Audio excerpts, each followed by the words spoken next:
ரவதான் காரணமா?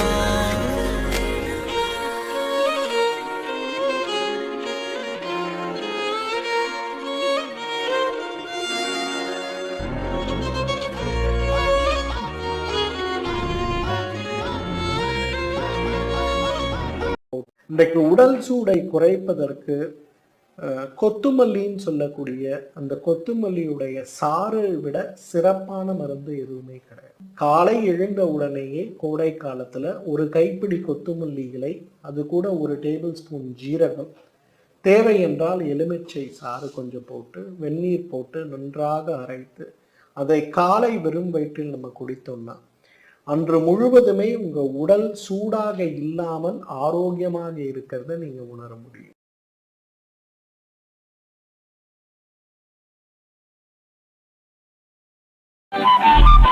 கிளியே கிளியே மணி மணி மேகத்தோப்பில் ஒரு மலர் முள்ளால் போகும் அழகின் அழகே. கிளியே கிளியே மணி மணி மேகத்தோப்பில் ஒரு மலர் முள்ளால் போகும் அழகின் அழகே. உயரங்களிலூடே பல நாடுகள் தேடி ஒரு கிண்ணாரம் முழும் குளிரின் குளிரே. மோதாமல் மீனோடும் மீனோடும் என் பக்கம் போனவள தேடமெல்ல மூச்சு தள்ள என் தலைக்கும் ஏறவில்லை, பேர கேட்க தோணவில்லை. என் வெட்கம் தீர என்ன தூங்க நெஞ்சம் தூக்கத்தில உன் சிரிப்பு மாறவில்லை, நாட பார்த்து வேணாம் துள்ள.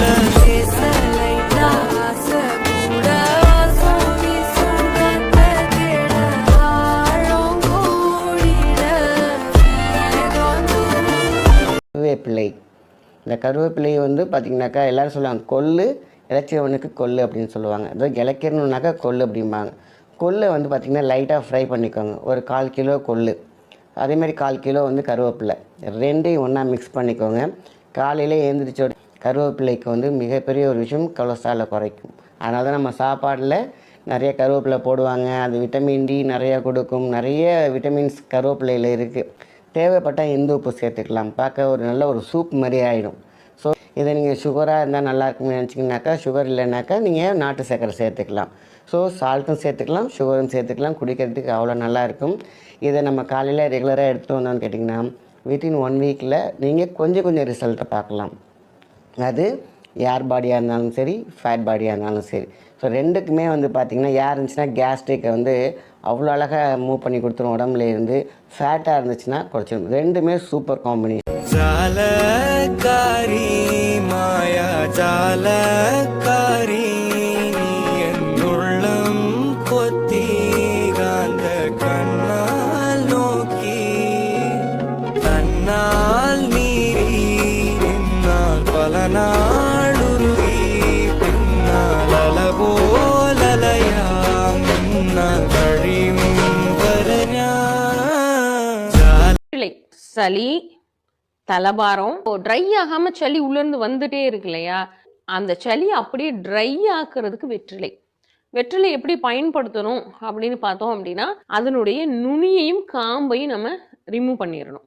ஏன் அப்படின்னா அதில் தான் அந்த ஃபைட்டோகெமிக்கல்ஸ்ன்னு சொல்லக்கூடிய அந்த தன்மை எதில் இருக்குன்னா காம்புலையும் நுனிலையும் இருக்குது. அதில் 2 மிளகு, சிவியராக இருந்தால் மட்டும் கிராம்போட தலையில் பட்டு மாதிரி இருக்க போர்ஷனை எடுத்துட்டு அது கூட கொஞ்சமாக நாட்டு சர்க்கரை அல்லது தேன் வாயில் போட்டு மெதுவாக மென்று ஸ்வாலோ பண்ணிக்கிட்டாங்க அப்படின்னா நெஞ்சிலேருந்து சளி வந்துட்டே இருக்குது. உடனடியாக அப்படியே சப்டிலாக தான். இப்போ ரொம்ப சிவியராக இருக்குது அப்படின்னா ஒரு நாளைக்கு 3 முறை கூட இந்த மாதிரி வெற்றிலை எடுத்து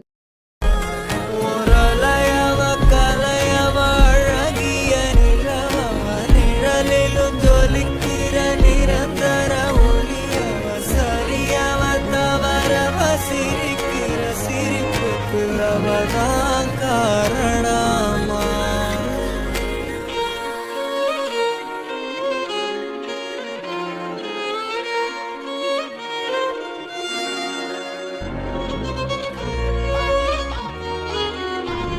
உணவு, காற்று இதெல்லாம் சேர்ந்து வயிறு பெருசாகவே இருக்கும்.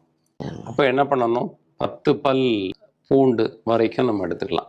ஒரு கல் உப்பை பொடி பண்ணி உள்ளே போட்டுட்டு நல்லெண்ணெயில் வதக்கிட்டு தேவைன்னா கொஞ்சம் மிளகுத்தூளும் தூவிக்கலாம். அதுக்கு மேலே தூவிட்டு அப்படியே வச்சுருந்துட்டு கேஸ் குறையிற வரைக்கும் ஒரு பல்லாக கடிச்சு சாப்பிட்டு கொஞ்சம் தண்ணியை குடிச்சிட்டே வர வர வர அந்த காற்று தன்மை போகும். முழுமையாக அந்த வயிற்றிலிருந்து காற்று நீங்கி வயிறு சாதாரணமாகிற வரைக்கும் சாப்பிடக்கூடாது, தண்ணியை தவிர. நல்ல பசி எடுத்த பிறகுதான் சாப்பிடணும். அந்த மாதிரி நிலையில இது ரொம்ப பலனுள்ள ஒரு அதான டிப்ஸ். இலைநரை வராம இருக்கிறதுக்கும், முடியில எந்த பிரச்சனையும் வரக்கூடாது, இன்னும் முடி கொட்டக்கூடாது, ஸ்பிளிட்டன்ஸ் வரக்கூடாது, இந்த மாதிரி எந்த பிரச்சனையும் வரக்கூடாதுங்கிறதுக்கு ஒரு கைப்பிடி ஃபுல்லா கருவேப்பிலை, 1 டீஸ்பூன் சீரகம், ஒரு சின்ன துண்டு இஞ்சி, 2 ஸ்பூன் தயிர், கொஞ்சம் தண்ணி, அப்புறம் இந்துப்பு 1 ஸ்பூன், இதை நல்லா சின்ன மிக்சியில போட்டு அரைச்சு மோர் மாதிரி ஆக்கி டெய்லி காலையில வந்துட்டு ஒரு 9 மணியோ உங்களோட பிரேக்ஃபாஸ்ட்க்கு அப்புறம் நீங்க